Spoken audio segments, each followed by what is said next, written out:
ఆమేన్. మంచిది ప్రియులారా, దేవుని వాక్యాన్ని ధ్యానం చేద్దాం. చూడండి, 2వ రాజుల గ్రంథం 19వ అధ్యాయము 30వ వచనాన్ని ధ్యానం చేద్దాం. 2వ రాజుల గ్రంథం 19వ అధ్యాయం 30వ వచనాన్ని ధ్యానం చేద్దాం. యూదా వంశములో తప్పించుకొనిన శేషము ఇంకను క్రిందకి వేరుతన్ని మీదకు ఎదిగి ఫలించును. చాలండి. చదువుకున్న లేఖన భాగాన్ని ధ్యానించినప్పుడు ఇక్కడ రాయబడిన మాట ఏంటంటే, యూదా వంశములో తప్పించుకొనిన శేషము, తప్పించుకొనిన శేషము ఇంకను క్రిందకి వేరుతన్ని మీదకు ఎదిగి ఫలించును. ఆమేన్. దేవుని పిల్లలమైన మన జీవితాలు ఎలా ఉండాలి అంటే,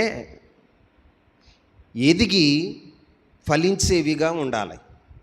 ఎలా ఉండాలి? ఎదిగి ఫలించేవిగా ఉండాలి. ఈ రోజున ఇక్కడ యూదా వంశమును గురించి ప్రభు చెప్తున్నాడు. ఏ వంశం? యూదా వంశమును గురించి ప్రభు చెప్తున్నాడు. యూదా వంశములో తప్పించుకొనిన శేషము ఇంకను క్రిందకి వేరుతన్ని మీదికి ఎదిగి ఫలించును అంటున్నాడు. అంటే ఇక్కడ ఒక వంశాన్ని గురించి ప్రభు మాట్లాడుతున్నాడు. ఆ వంశము ఎదిగి ఫలించాలి అంటే, ఒక వంశము ఎదిగి ఫలించాలి అంటే ఏం చేయాలి? ప్రియులారా, యోధా వంశము ఏమైందో తెలుసా? యోధా వంశంలో చాలామంది సమూల నాశనమైన వారుగా ఉన్నారు. చాలామంది నాశనమైపోయారు. ఇశ్రాయేలు ప్రజల్లో 12 గోత్రాలైతే సొలొమోను కుమారుడైన రెహబాము తప్పిదము వలన ఇశ్రాయేలు ప్రజలు ఇశ్రాయేలుగా యోధా వంశములుగా 2గా చీలిపోయారు. ఇప్పుడు 12 గోత్రకర్తల్లో 10 మంది ఒక పక్క, 2 ఒక ప్రక్క నిలిచినప్పుడు, ఆ నిలిచినటువంటి ఒక ప్రక్క అయిన యోధా గోత్రంలో యుద్ధములో అనేక మంది నాశనమైపోయి ఉండగా వారి జీవితాల్లో శేషం మిగిలింది. ఆమేన్. ఏం మిగిలింది? శేషం మిగిలింది. అంటే కొంచెం మాత్రమే మిగిలింది. ఆ మిగిలిన గోత్రం ఒకప్పుడు ఇశ్రాయేలీలు యోధా వారు కలిసి ఉన్నారు. వారందరూ కలిసి ఉన్నప్పుడు ఎన్ని గోత్రాలు కలిసి ఉన్నాయో తెలుసా? 12 గోత్రాలు. ఎన్ని గోత్రాలు? 12 గోత్రాలల్లా పోయి 2 గోత్రాలుగా మిగిలినాయి. ఈ 2 గోత్రాల్లో కూడా యుద్ధమునికి వెళ్ళిన ప్రజలు వారు దేవునికి అవిధేయులుగా తిరగటం వలన, వారి జీవితాల్లో దేవుణ్ణి లక్ష్య పెట్టనందున, వారి జీవితాల్లో దేవుడు శత్రువులకు అప్పగించినందున, శత్రువులు యోధా వారిని నాశనం చేస్తే కొంచెం శేషం మిగిలింది. ఎంత శేషం మిగిలింది? కొంచెము శేషం మిగిలింది. ఈ శేషము ఏమవ్వాలని దేవుడు కోరుకుంటున్నాడయ్య అంటే, ఇక్కడ రాసి ఉంచాడు. ఏమని రాసి ఉంచాడయ్య అంటే, యోధా వంశములో తప్పించుకొనిన శేషము ఇంకను క్రిందకి వేరుతన్ని మీదికి ఎదిగి ఫలించును. ఆమేన్. ఈ రోజున నీ ఆధ్యాత్మిక జీవితంలో, నీ కుటుంబ జీవితంలో నీ వ్యక్తిగత జీవితాన్ని, నీ సంఘ జీవితాన్ని మీరు పరిశీలన చేసినప్పుడు ఒకప్పుడు మీ జీవితంలో ఎంతో సమృద్ధి ఉండేది. ఒకప్పుడు ఎంతో ఆరోగ్యవంతులుగా ఉండేవారు. ఒకప్పుడు కుటుంబంలో ఎంతో ఐక్యత కలిగి ఉన్నారు. ఒకప్పుడు మీ జీవితాలు ఎలా ఉన్నాయి అంటే చాలా ఆశీర్వాదకరంగా ఉన్నాయి. ఎలా ఉన్నాయి? ఆశీర్వాదకరంగా ఉన్నాయి. ఆశీర్వాదకరంగా ఉన్న మీ జీవితాలు, ఆశీర్వాదకరంగా ఉన్న మీ జీవితాలు ఇప్పుడు ఎలా ఉన్నాయి అంటే మీ అవివేకం వలన, మీ తెలివి తక్కువ వలన, మీ మూర్ఖత వలన, ఈరోజు దేవుని మీద తిరుగుబాటు చేసినందున, మీ జీవితంలో ఏదో ఒక పొరపాటు చేయటం వలన దేవుడు ఏం చేశాడంటే మన జీవితాల్లో చాలా చాలా కోల్పోయేటట్లుగా ప్రభు చేశాడు. కుటుంబంలో ఎంతోమందిని కోల్పోయాం. కుటుంబ పరిస్థితులు, ఒకప్పుడు ఉన్న సమృద్ధిని ఇప్పుడు మనం కోల్పోయిన వారుగా ఉన్నాం. ఇప్పుడు మన జీవితాల్లో ఒకప్పుడున్న ఆరోగ్యం ఇప్పుడు లేదు. మన జీవితాల్లో ఒకప్పుడున్న భక్తి ఈ రోజున మీకు లేదు. మీ జీవితాల్లో ఒకప్పుడున్న ప్రార్థనా జీవితం, ఒకప్పుడున్న దేవుని మందిరం పట్ల ఉన్న ఆసక్తి ఇప్పుడు లేదు. ఇప్పుడు మీ జీవితాలు ఎలా ఉన్నాయో తెలుసా? మీ జీవితాలు ఎలా ఉన్నాయో తెలుసా? ప్రార్థనలో ఒకప్పుడు ఏకాంతంగా ఎన్నో గంటలు ప్రార్థన చేసిన నీ జీవితంలో ప్రార్థన జీవితాన్ని కోల్పోయావు. దేవునితో ఉన్న సహవాసాన్ని కోల్పోయావు. నీ జీవితంలో సమృద్ధిని కోల్పోయావు. నీ జీవితంలో ఉన్న సమాధానాన్ని కోల్పోయావు. చాలా కోల్పోయావు, చాలా కోల్పోయావు. ఇప్పుడు ఏం మిగిలి ఉందో తెలుసా? శాశ్వం మిగిలి ఉంది. అంటే కొంచెం మిగిలి ఉంది. ఎంత మిగిలి ఉంది? కొంచెమే మిగిలి ఉంది. కొంచెమే మిగిలి ఉంది. ఈ కొంచెం ఏమవ్వాలో తెలుసా? ఈ కొంచెం ఏమవ్వాలని దేవుడు కోరుకుంటున్నాడో తెలుసా? నీవు కోల్పోయినవి ఏవో కోల్పోయావు. మనశ్శాంతిని కోల్పోయావో, ఆరోగ్యాన్ని కోల్పోయావో, సంతానాన్ని కోల్పోయావో, సంతోషాన్ని కోల్పోయావో, సమాధానాన్ని కోల్పోయావో, ఆత్మీయ జీవితాన్ని కోల్పోయావో, లేకపోతే నీ జీవితంలో ఉన్న ఏవో నువ్వేం కోల్పోయావో నీకు తెలుసు. నీకు తెలుసు. ఇప్పుడు నీ దగ్గర ఉన్నది మాత్రం కొంచెం మాత్రమే. ఏంటండి మిగిలి ఉన్నది? ఏంటో తెలుసా? శాశ్వం. ఏం మిగిలి ఉంది? శాశ్వం మిగిలి ఉంది. మీరు గణిత శాస్త్రానికి వెళితే, గణిత శాస్త్రంలోనికి వెళితే ఒక సంఖ్యను భాగించినప్పుడు ఆ సంఖ్య భాగింపబడిన తర్వాత మిగిలిన దాన్ని ఏమంటారో తెలుసా? శాశ్వము అంటారు. ఏమంటారండి? శాశ్వము అంటారు. ప్రియులరా, అలాగే మన జీవితాల్లో ఎన్నో కొట్టివేయబడి మన జీవితాల్లో ఎన్నో కొట్టివేయబడినాయి. భక్తి, విశ్వాసం, పరిశుద్ధత, మన జీవితంలో వైరాగ్యాన్ని, ఒకప్పుడు ఉన్నటువంటి ప్రతిష్టతను మనం కోల్పోయాం. ఇప్పుడు కాస్తో కూస్తో శాశ్వం మిగిలి ఉంది. ఏం మిగిలి ఉంది? శాశ్వం మిగిలి ఉంది. ఆ శాశ్వతం అయినా ఎలా ఉండాలో తెలుసా? ఫలించాలని దేవుడు కోరుకుంటున్నాడు. ఏం కోరుకుంటున్నాడు? ఫలించాలని కోరుకుంటున్నాడు. ఈ శాశ్వం ఎలా ఫలిస్తుంది?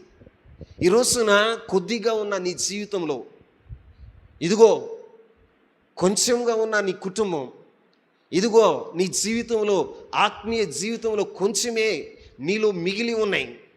వాటిని నువ్వు మరలా వృద్ధి చేసుకోవాలి అంటే, నీ జీవితంలో ఎలా నువ్వు ఫలించాలి అంటే దేవుడు కోరుకుంటున్న మాట శాశ్వము వేరు తన్ని. ఏంతని? వేరు తన్ని మీదకి ఎదిగి ఫలించును. ఆమేన్. నీవు శాశ్వము మిగిలి ఉన్న శాశ్వం ఏమవ్వాలో తెలుసా? వేరు తన్నిన అనుభవం ఉండాలి. ఏ అనుభవం? చెప్పాలి. వేరు తన్నిన అనుభవం అంటే ఏంటి? వేరు తన్నిన అనుభవం అంటే ఏంటి? ఇప్పుడు మిగిలి ఉన్న నీ భక్తిలో, నీ విశ్వాసంలో, నీ పరిశుద్ధతలో, నీ వైరాగ్యంలో, నీ ప్రతిష్టతలో మిగిలి కొంచెం మాత్రమే ఉంది. ఆ మిగిలి ఉన్నది ఏమవ్వాలి అంటే వేరు తన్నాలి. ఆమేన్. ఏం చేయాలి? వేరు తన్నాలి. వేరు తన్నటం అంటే అర్థం ఏంటో తెలుసా? ఒక మొక్క భూమి మీద నాటినప్పుడు దాని వేరు భూమి లోపలికి ఎంత లోతుగా వేరు తన్నుతుందో, ఎంత లోతుగా ఆ వేరు చొరబడుతుందో అంతగా మీదకు ఎదిగి ఫలించేదిగా ఉంటుంది. ఆమేన్. ఎలా ఉంటుంది? మీదకి ఎదిగి ఫలించేదిగా ఉంటుంది. ఇప్పటికే నీ జీవితంలో చాలా కోల్పోయావు. ఇప్పుడు మిగిలి ఉన్నవైనా ఫలభరితంగా ఉండాలి అంటే, మిగిలినవైనా ఆశీర్వాదకరంగా ఉండాలి అంటే, మిగిలినవైనా నీ కోసం నిలవాలి అంటే, నీ ఆత్మీయ జీవితంలో నువ్వు చేయవలసిన కార్యం ఏంటో తెలుసా? లోతుగా వేరు తన్నేవాడగా ఉండాలి. ఎలా ఉండాలి? లోతుగా వేరు తన్నేవారుగా ఉండాలి. వేరు తన్నాలి అంటే అర్థం ఏంటో తెలుసా? మరొక చోట నా కీర్తనకారుడు ఒక మాట అంటాడు. చూడండి, కీర్తనల గ్రంథం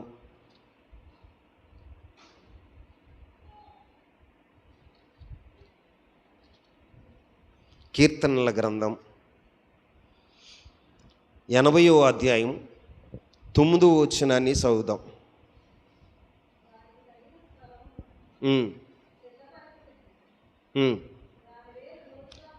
దాని వేరు లోతుగా పారి దేశమంతటా వ్యాపించును. ఆమేన్ చెప్పండి. ఇప్పుడు మిగిలి ఉన్న శేషం ఎలా ఉండాలి అంటే లోతుగా వేరు తన్నాలని ఇక్కడ రాశాడు. ఎక్కడ?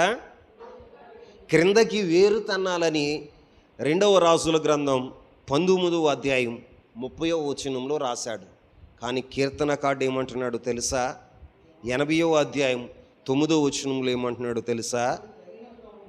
వేరుపారి ఏమంటున్నాడండి? వేరుపారి దేశమంతా వ్యాపించేదిగా ఉండాలి. ఆమేన్. నీ వేర్లు ఎలా ఉండాలి అంటే ఉన్న చోటనే ఉండకూడదు, పైన ఉండకూడదు. నీ వేర్లు ఎలా ఉండాలి అంటే లోతుగా వేరు పారిన వారమై ఉండాలి. అంటే వేరు ఏమవ్వాలో తెలుసా? మొక్కకి నలుదిశలా ఏంటండి? నలుదిశలా వ్యాపించేదిగా ఉండాలి, పారేదిగా ఉండాలి. మరి మన జీవితంలో, మన ఆధ్యాత్మిక జీవితంలో మనము శాశ్వం ఏమవ్వాలంటే ఈ శాశ్వము లోతుగా వేరు తన్నినదిగా ఉండేదిగా ఉండాలి. ఆమేన్. మరి మన జీవితాల్లో నిజంగా దేవునిలో ఎంతగా లోతుగా మన ఆధ్యాత్మిక జీవితాలు ఉన్నాయండి. పై భక్తి చేస్తూ మనం ఫలించాలి అని ప్రయత్నం చేస్తే అవి ఫలించవు. దేవుడు అంటాడు బైబిల్లో రోమపత్రిక 11వ అధ్యాయంలో ఒక మాట చెప్తాడండి. ఆ మాట చదివితే నాకు భయం వేస్తుంది. రోమపత్రిక 11వ అధ్యాయం 5వ వచనం. అలాగునని అప్పటి కాలమందు సైతము కృప యొక్క ఏర్పాటు చొప్పున శాశ్వము మిగిలి ఉన్నది. అసలు శాశ్వం మిగిలి ఉండటానికి కారణం ఏంటో తెలుసా? ఇంకా మన కుటుంబంలో శాశ్వం మిగిలిందంటే, ఇంకా మన భక్తిలో శాశ్వం మిగిలిందంటే, ఇంకా మన ఆరోగ్యంలో శాశ్వం మిగిలిందంటే, ఇంకా మన జీవితంలో సంతోషంలో ఇంకా కొంచెం శాశ్వం మిగిలి ఉందంటే కారణం ఏంటో తెలుసా? నీ శక్తి, నీ భక్తి కాదు, కానీ కృప వలన. దేని వలన? దేవుని కృప వలన మాత్రమే మన శాశ్వం మిగిలి ఉంది. మిగిలి ఉంది? మన శాశ్వం మిగిలి ఉంది. ఈ మిగిలి ఉండటానికి నువ్వు నేను ఏం చేయలే. కృప ఏంటండి? దేవుని కృప ఆ శాశ్వాన్ని మిగిల్చి ఉంచింది. ఇప్పుడు మనం ఏం చేయాలి? మిగిలి ఉన్న శాశ్వాన్ని ఫలింపచేసేవారుగా ఉండాలి. ఎలా ఉండాలి? ఫలింపచేసేవారుగా ఉండాలి. ఎలా ఫలిస్తాం? మన శాశ్వం ఫలించాలంటే మనం ఏం చేయాలి? ఇక్కడ రాసుల గ్రంథంలో రాయబడిన మాట ఏంటో తెలుసా? మీ శేషం ఫలించాలి అంటే మీరు క్రిందకి వేరు తన్నిన వారుగా ఉండాలి. ఎలా ఉండాలి చెప్పండి? క్రిందకి వేరు తన్నిన వారుగా ఉండాలి. అంటే ఒక చెట్టు ఫలించాలి అంటే పైన కింద వేరులు లోతుగా ఉండాలి. ఎలా ఉండాలి? లోతుగా ఉండాలి.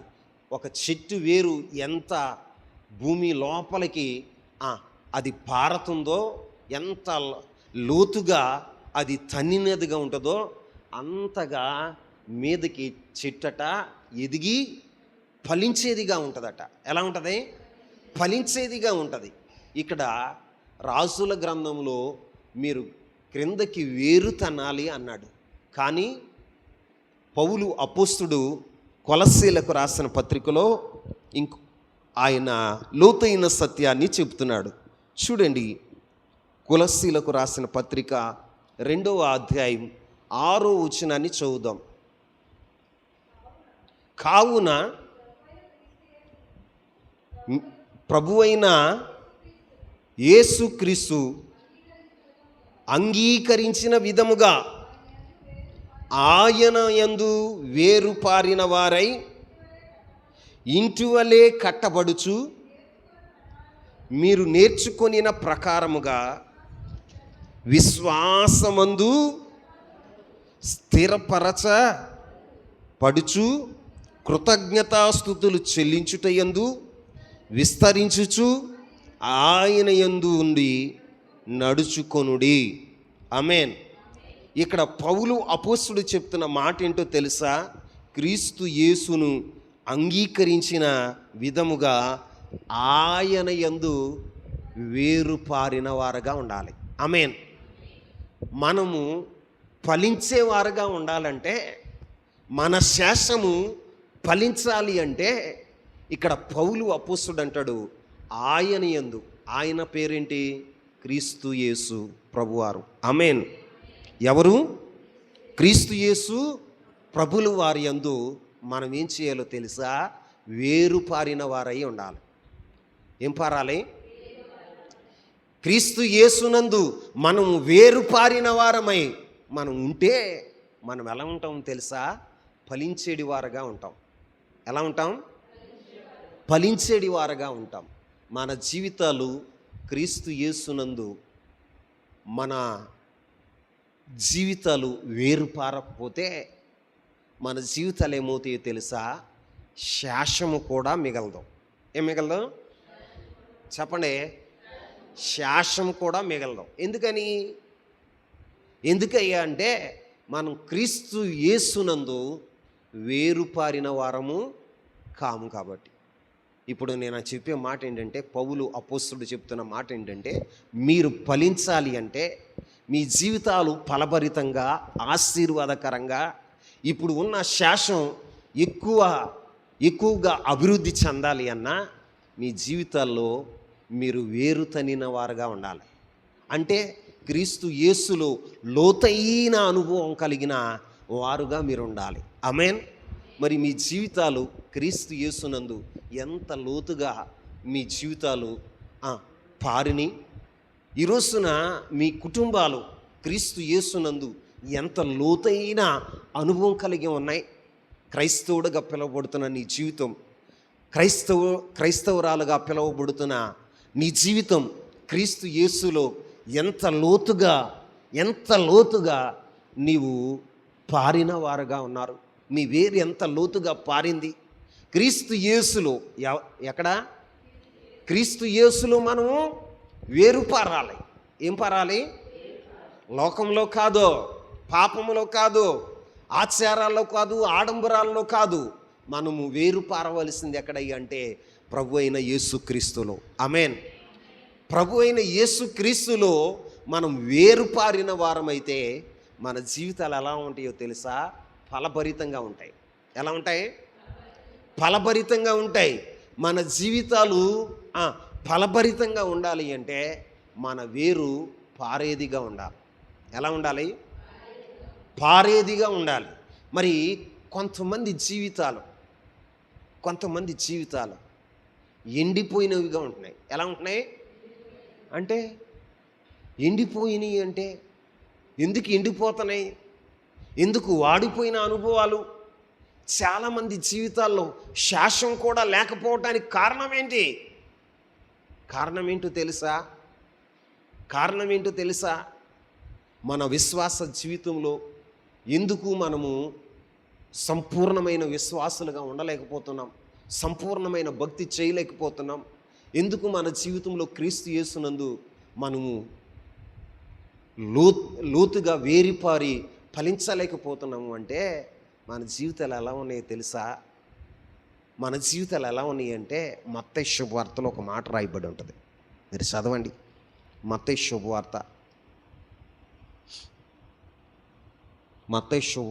13వ అధ్యాయం 6వ వచనం. మత్తయి శుభవార్త 13వ అధ్యాయం 6వ వచనం. సూర్యుడు ఉదయించినప్పుడు అవి మాడి వేరు లేనందున ఎండిపోయెను. చాలండి, అందరు నా వైపు చూడండి. ఇక్కడ ఒక విత్తనము మొలిసింది. ఏమైంది? విత్తనము మొలిసింది అంటే ఆ విత్తనములో నుంచి జీవం బయటకు వచ్చింది. ఏం బయటకు వచ్చింది? జీవం బయటకు వచ్చింది. ఆ జీవం ఎంతకాలం ఉంది అంటే కొంతకాలమే ఉంది. ఎంతకాలం ఉంది? కొంతకాలమే ఉంది. ఎందుకని కొంతకాలమే ఉండటానికి కారణం ఏంటి అంటే, ఆ జీవము, ఆ విత్తనములో ఉన్న జీవము కొంతకాలమే ఉండటానికి కారణం ఏంటంటే, ఆ విత్తనం ఎక్కడ ఉందంటే మన్ను లేని రాతి నేల మీద ఉంది. ఎక్కడ? మన్ను లేని రాతి నేల మీద ఉంది. మన్ను లేని రాతి నేల మీద ఉండేసరికి దాని వేరు లోపలికి ఎక్కడికి ఎందుకంటే ఆ వేరు లోపలికి వెళ్ళటానికి ఏముంది? రాయి అడ్డుపడిపోయింది. ఏం అడ్డుపడిపోయింది? రాయి అడ్డుపడిపోయింది. దాని వేరు లోపలికి వెళ్ళాలన్న ఉద్దేశం దానికి ఉంది, కానీ దాని కింద ఏముందో తెలుసా? రాయి ఉండిపోయింది. ఏముండిపోయిందండి? రాయి ఉండిపోయింది. అందుకనే దాని వేరు లోపలికి ఎక్కడికి వెళ్ళలేదండి? లోపలికి అది లోపలికి దాని వేరేమైందో తెలుసా? పైనే ఉంది. ఎక్కడ ఉంది? పైనే ఉంది. ఆ పైనే ఉన్న ఆ చెట్టు, ఆ జీవం ఏమైందో తెలుసా? కొంతకాలం ఉంది, కానీ సూర్యుడు ఉదయించగానే ఏం చేయగానే, సూర్యుడు ఉదయించి ఎండ వేయగానే ఆ మొక్క ఏమైపోయిందో తెలుసా? వాడి ఎండిపోయిందట. ఏమైపోయింది? వాడి ఎండిపోయింది. కారణం ఏంటయ్యా అంటే, అక్కడ వేరు లేనందున అంటాడు. ఏమంటాడు? వేరు లోతుగా లేనందున. ఈ రోజున మీ ఆత్మీయ జీవితాలను కూడా మీరు పరిశీలన చేసుకోవాలి. ఒక వ్యక్తి క్రీస్తు యేసులో ఫలించకపోవటానికి, ఒక వ్యక్తి సంపూర్ణమైన భక్తి చేయలేకపోవటానికి, ఒక కుటుంబం సంపూర్ణమైన భక్తి చేయలేకపోవటానికి, క్రీస్తు ప్రభు వారు చూసినప్పుడు ఆ కుటుంబం ఫలించకపోవటానికి, ఆ వ్యక్తి యొక్క జీవితం ఫలభరితంగా లేకపోవటానికి కారణం ఏంటో తెలుసా? ఆ వ్యక్తి జీవితంలో వేరుపారిన అనుభవం లేదు. ఏ అనుభవం లేదు?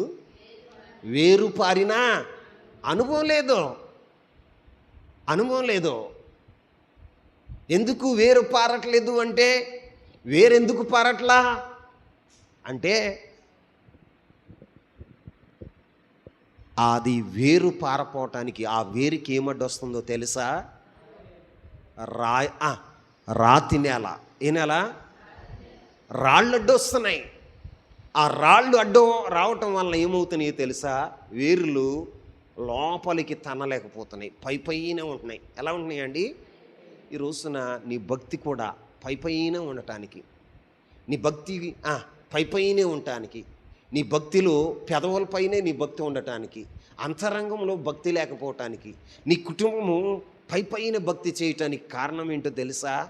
మీ మీ హృదయాల్లో ఇంకా ఇంకా ఇంకా బండరాళ్ళు ఉన్నాయి. ఏమున్నాయి చెప్పండి? కఠినమైన రాళ్ళు ఉన్నాయి. ఏ రాళ్ళు? కఠినమైన రాళ్ళు ఉన్నాయి.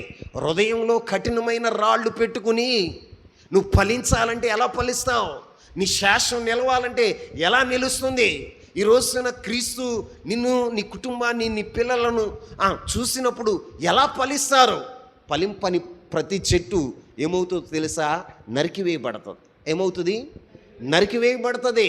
అది అగ్ని చేత కాల్చబడుతుంది. ఈ రోజున ఆధ్యాత్మిక జీవితంలో నువ్వు ఫలించకపోవటానికి కారణం ఏంటో తెలుసా? నీ హృదయాంతరంగాల్లో ఏమున్నాయో తెలుసా?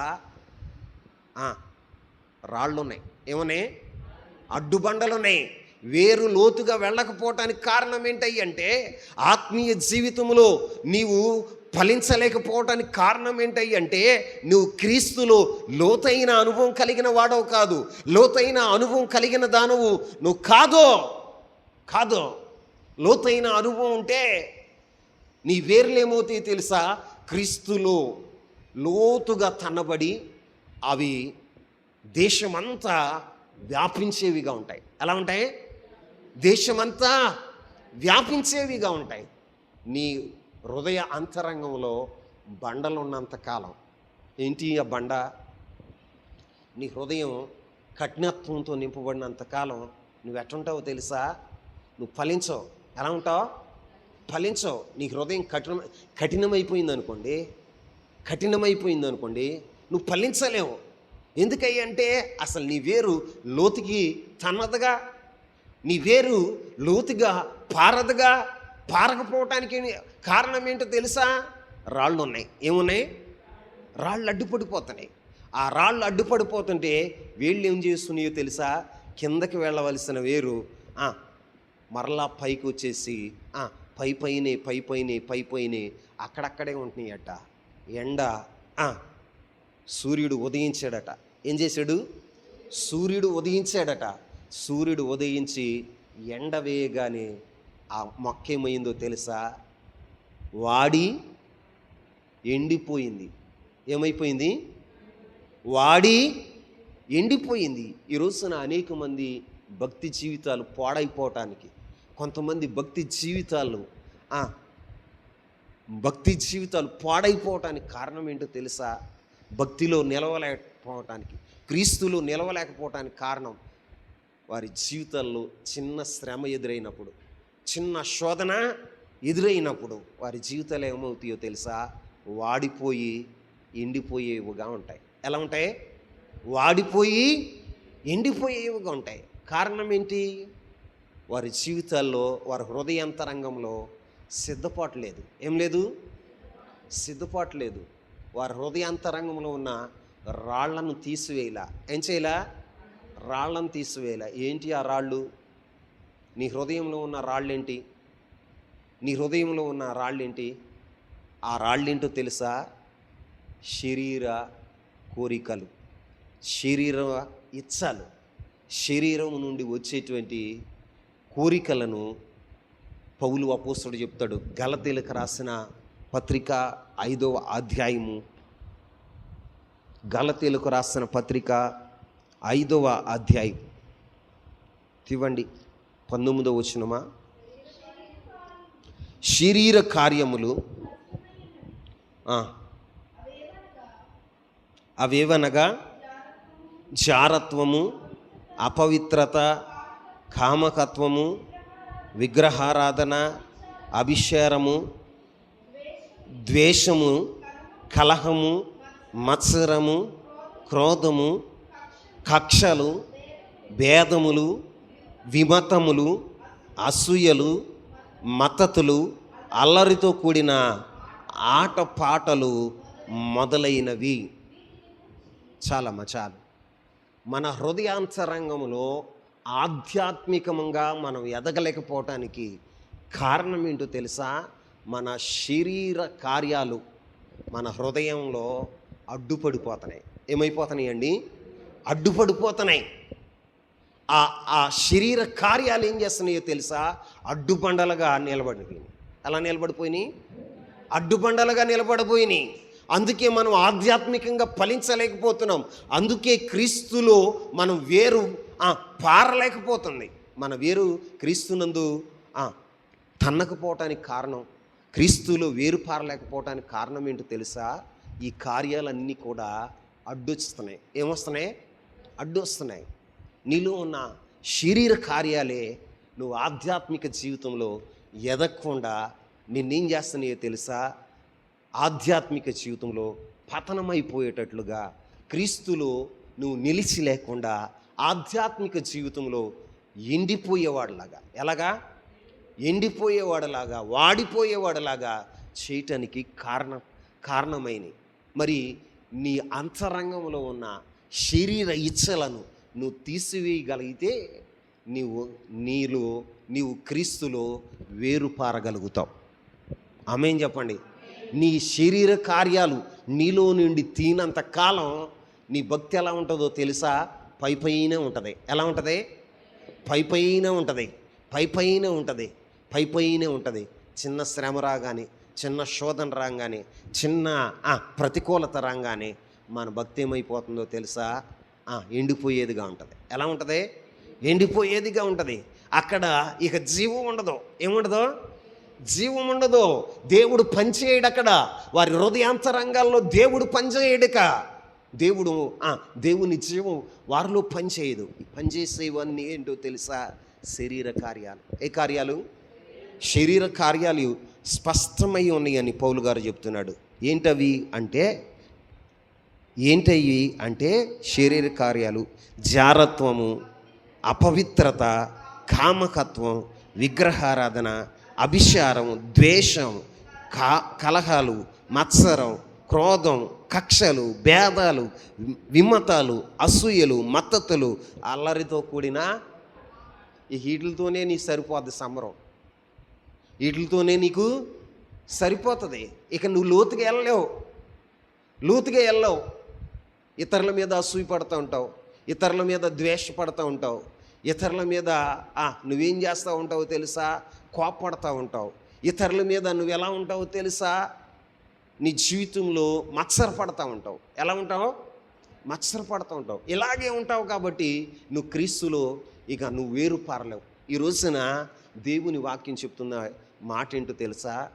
మిగిలి ఉన్న శేషం. ఏ శేషం? మిగిలి ఉన్న శేషం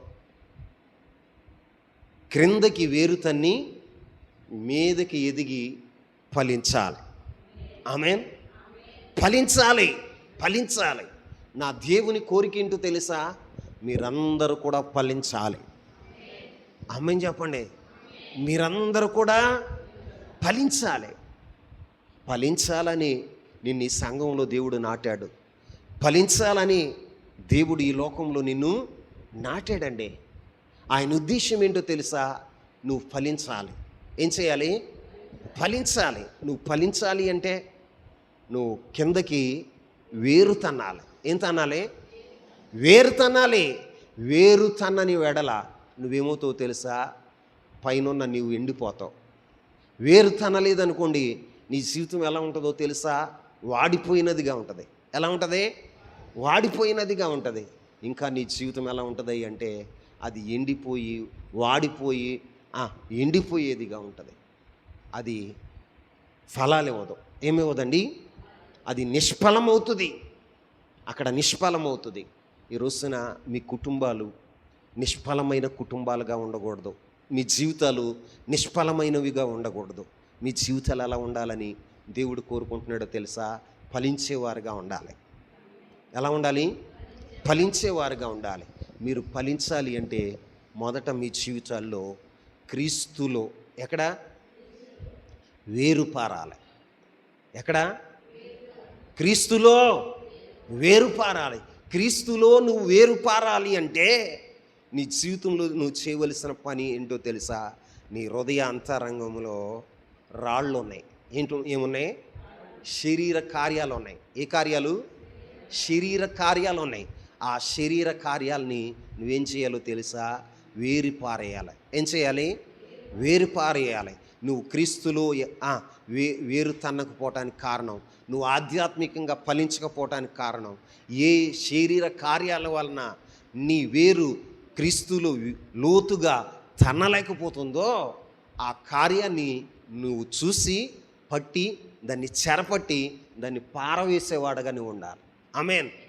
నీ జీవితంలో నుండి, నీ హృదయంలో నుండి ఆ శరీర కార్యాలని నువ్వు ఎప్పుడైతే తీసివేస్తావో అప్పుడు మీదకి ఎదిగి ఫలించేవాడుగా ఉంటావు. ఎలా ఉంటావు? ఫలించేవాడుగా ఉంటావు. ఫలించేవాడుగా ఉంటావు. నీ జీవితంలో నీ వేరు లోతుగా తన్నాలి అంటే నీకు అడ్డుగా వస్తున్న, నీ హృదయంలో అడ్డుగా వస్తున్న శరీర కార్యాలని తీసివేయాలి. ఏ కార్యాలు? అపవిత్రత, కామకత్వము, వ్యభిచారము, ఇంకేముంది, విగ్రహారాధన. వీటన్నిటినీ నువ్వు ఎప్పుడైతే తీసివేస్తావో అప్పుడు నువ్వు క్రీస్తులో లోతుగా వేరుపారగలుగుతావు. ఆమేన్. నువ్వు ఇవి నీ హృదయంలో ఉన్నంతకాలం క్రీస్తులో నువ్వు వేరులు పారలేవు. అప్పుడు నీ జీవితంలో మీదకి ఎదగలేవు. ఎదగకుండా నువ్వు ఫలించలేవు. కాబట్టి నీవు క్రిందకి లోతుగా వేరు తన్ని మీదకి ఎదిగి మీరు ఫలించాలి. ఆమేన్. అదే దేవుని యొక్క ఉద్దేశం. మీ హృదయాంతరంగాల్లో ఉన్న రాళ్లను తీసివేసుకొని మీరు క్రీస్తులో వేరు తన్నిన వారైతే మీదకి ఎదిగి ఫలించేవారుగా ఉంటారు. ఆమేన్. ఆ ఫలము ఏం చేస్తుందో తెలుసా? దేవుని ఆకలిని తీరుస్తుంది. ఆమేన్. ఎవరి ఆకలిని? దేవుని ఆకలిని తీర్చగలుగుతుంది. నీవు నిజంగా ఫలించకపోతే దేవుని ఆకలిని తీర్చలేవు. నిన్ను చూసినప్పుడు ప్రభు సంతాపపడతాడు. ఈ వ్యక్తిని నేను ఎందుకు సృష్టించాను, ఈ వ్యక్తిని నేను ఎందుకు సంఘంలో నాటాను, ఈ వ్యక్తిని భూమి మీద నేను ఎందుకు పంపించాను అని సంతాపపడేవాడుగా ఉంటాడు. ప్రియులరా, మనం ఫలించాలి. ఏం చేయాలి? ఫలించాలి. మనం ఫలించాలి అంటే క్రీస్తులో వేరుపారిన వారుగా ఉండాలి. ఎలా ఉండాలి? వేరుపారిన వారుగా ఉండాలి. వేరుపారిన జీవితం ఎలా ఉంటుందో తెలుసా? మీదకు ఎదిగి శ్రమలు వస్తాయి, శోధనలు వస్తాయి, ఇరుకులు వస్తాయి, ఇబ్బందులు వస్తాయి. మన జీవితంలో ప్రతికూలత ఎదురవుతుంది. మన జీవితంలో మనం ఊహించని సంఘటనలు జరుగుతాయి. కానీ వాటన్నిటినీ అధిగమించి మనం ఫలించేవారుగా ఉండాలి. యోసేపు ఫలించేడి కొమ్మ. ఏ కొమ్మ? యోసేపు ఫలించేడి కొమ్మ. యోసేపు ఫలించకుండా ఉండటానికి సొంత ఇంటివారు, ఎవరండి? సొంత ఇంటివారు, రక్త సంబంధికులే ఏం చేశారో తెలుసా? కక్ష కట్టి, మత్సరపడి, అసూయపడి ఆయన్ని ఏం చేశారో తెలుసా? కొట్టి వస్త్రాలన్నీ ఓడపీకి నీళ్లు లేని గోతులు వేసి వారి కోపం సల్లారక ఐగుప్తీలకు అమ్మేశారు. ఏం చేశారండి? ఎందుకని? యోసేపు ఫలించకూడదని. ఐగుప్తు దేశంలో యోసేపు ఫలించకూడదని ఏం చేసిందో తెలుసా? పోతీఫరు భార్య లేనిపోయిన నిందలు వేసి చెరసాలకు పంపించింది. ఎక్కడికి పంపించింది? చెరసాలకు పంపించింది.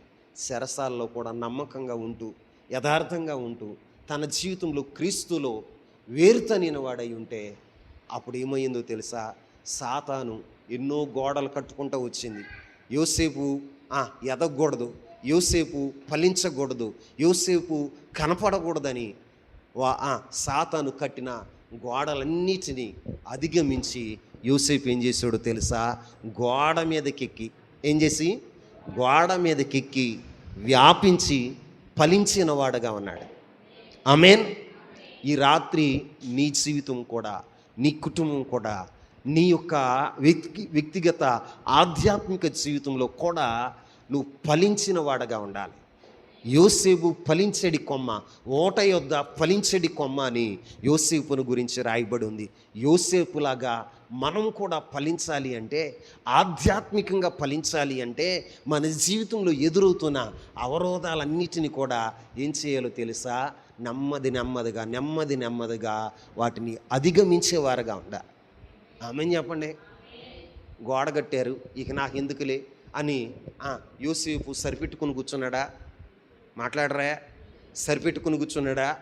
ఏం చేశాడో తెలుసా? గోడ మీదకి ఎదిగాడంట. ఎక్కడికి ఎక్కాడు? గోడ మీదకి ఎక్కి ఆ గోడ మీద వ్యాపించి ఫలించి ప్రజలందరికీ కనపడ్డాడు. ఆమేన్. నీవు జీవితం కూడా ఎలా ఉండాలో తెలుసా?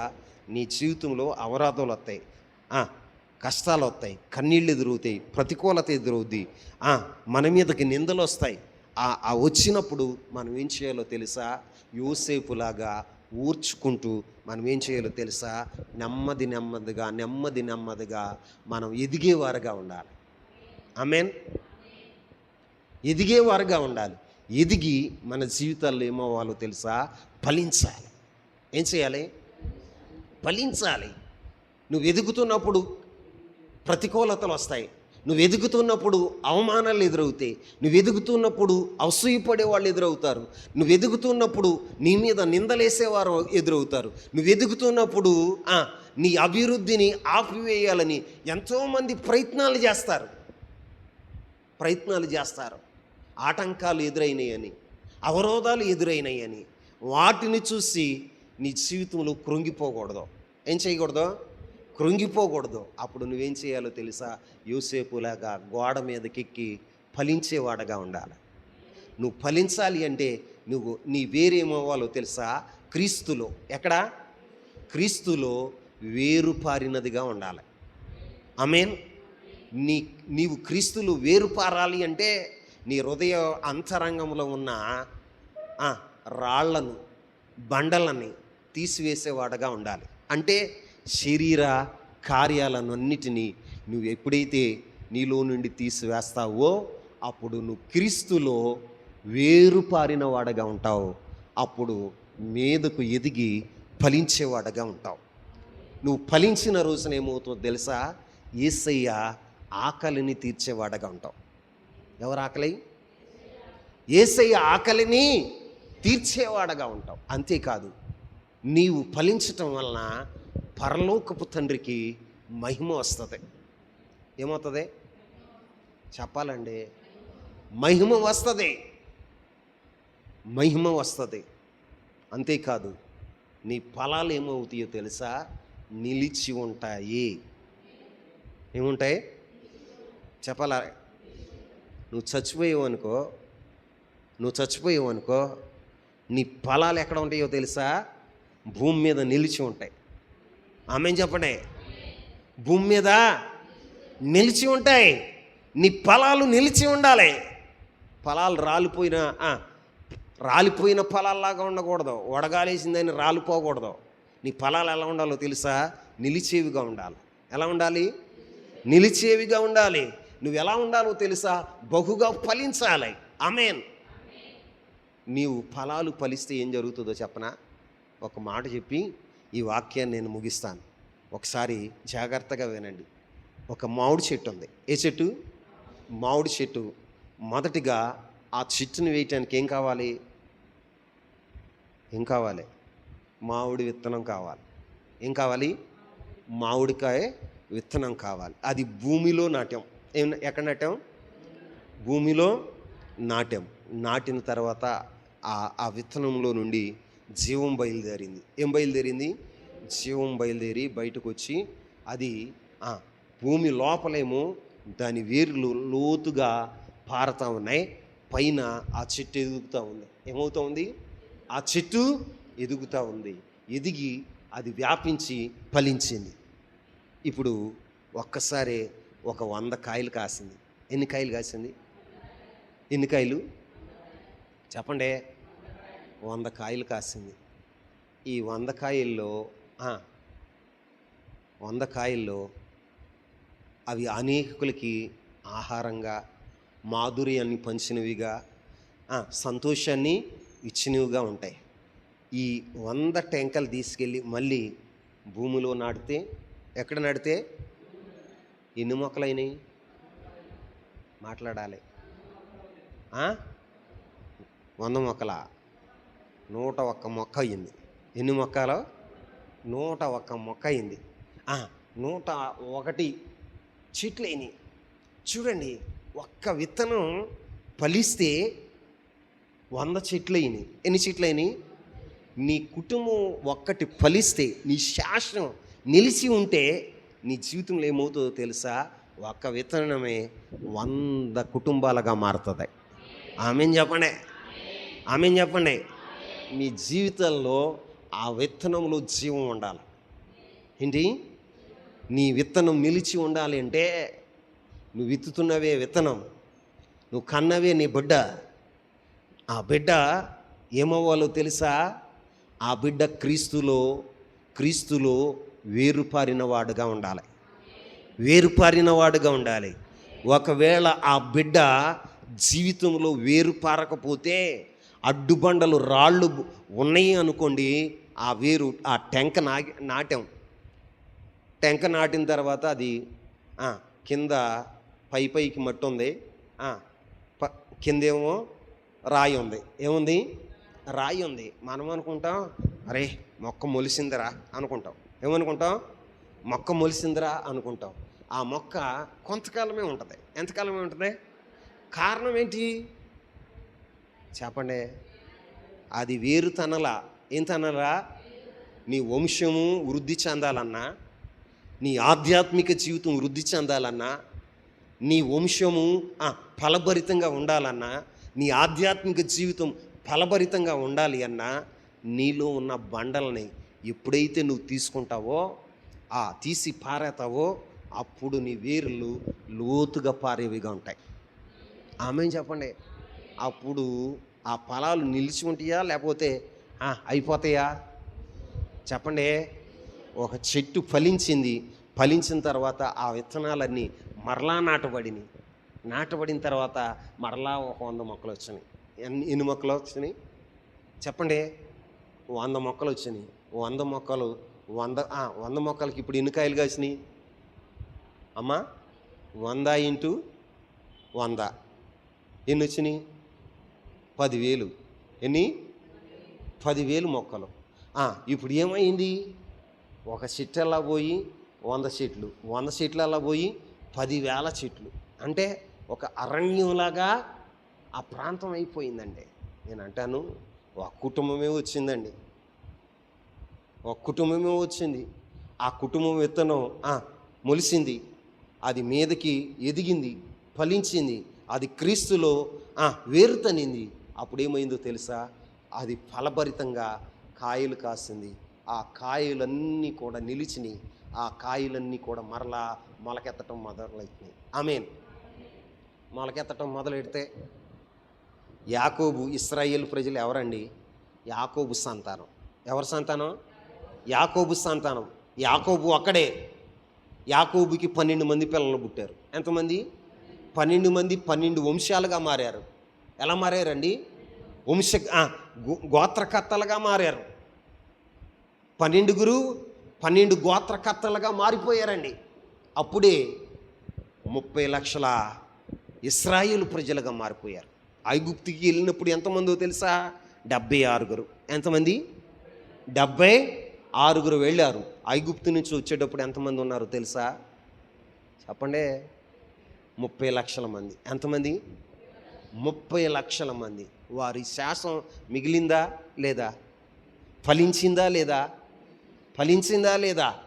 నేనంటాను, నీ శాసం కూడా ఫలించాలి. నీ ఆధ్యాత్మిక జీవితంలో ఫలించాలి. నీ సంతానం విషయంలో నువ్వు ఫలించాలి. ఈ రోజున నువ్వు అన్ని విషయాల్లో ఫలించాలి. ఫలించాలి అంటే నువ్వు చేయవలసిన పని ఏంటయ్యా అంటే, క్రీస్తు యేసులో నువ్వు వేరుపారిన వాడుగా ఉండాలి. ఇంతదానికి నువ్వు వేరు పారలేకపోవటానికి ఏ బండలు వచ్చినాయో, అడ్డుగా ఏ బండలు వచ్చినాయో అవి నీకు తెలుసు. నువ్వు ఎందుకు క్రీస్తులాగా మారలేకపోతున్నావు? ఎందుకు క్రీస్తుని వెంబడించలేకపోతున్నావు? ఎందుకు క్రీస్తు స్వరూపంలోనికి నువ్వు మారలేకపోతున్నావు? కారణం ఏంటో, ఆ బండ ఏంటో నువ్వు చూడు. ఆ బండను తీసేయి. ఏం చేయాలి? ఆ ఆ బండను తీసివేసి పక్కన పారేసి, ఆ బండను తీసేసి పక్కన పారేస్తే నీ వేరేమవుతుందో తెలుసా? క్రీస్తులో, దీంట్లో క్రీస్తులో వేరు పారినదిగా ఉంటుంది. అప్పుడు మీదకు నువ్వు ఎదిగిన వాడుగా ఉంటావు, ఫలించిన వాడుగా ఉంటావు, ఫలాలు నిలిచేవిగా ఉంటాయి, దేవునికి ఆకలిని తీర్చేవిగా ఉంటాయి, దేవునికి మహిమ తెచ్చేవిగా ఉంటాయి. అట్టి కృప పరిశుద్ధ ఆత్మదేవుడు మీ అందరికీ దయచేయునుగాక. మోకరిస్తారా?